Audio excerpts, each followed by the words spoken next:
เอาแล้วเห็นแต่หางขึ้นหน้าน้ำ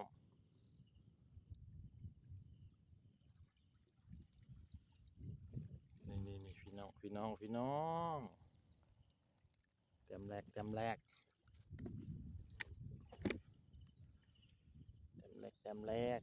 โอ้จับปะทิ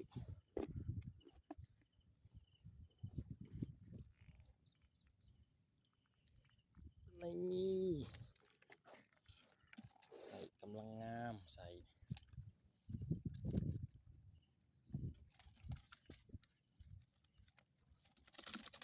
ย้อนแต้มแรกมาอีกแล้วพี่น้อง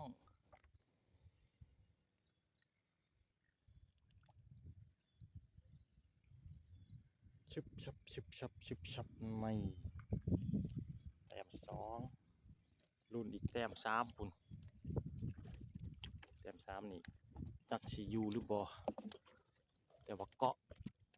าะไม่สายตึงอยู่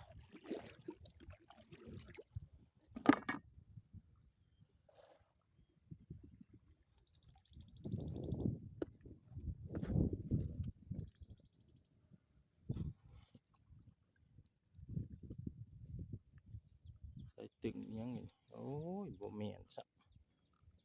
ลุดมันตัวเหยื่อเกาะเกี่ยวไม่มันลุด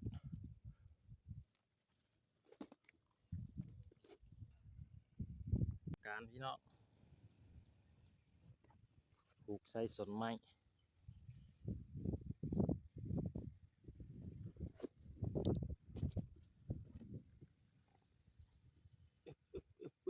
ตัวน้อยหรือตัวใหญ่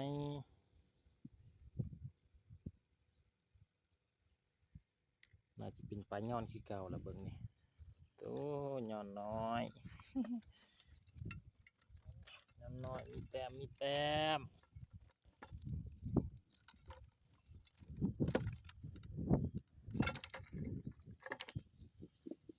หลังตัวนี้บ่กิน2ล้างติดเลยมองนี่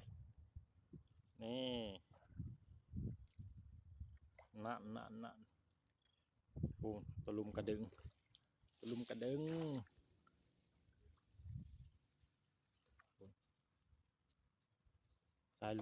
ดึงสายตึงเลยจัดตัวนี้ก็ดีผลงานใส่เบ็ดป่าย่อนพี่น้อง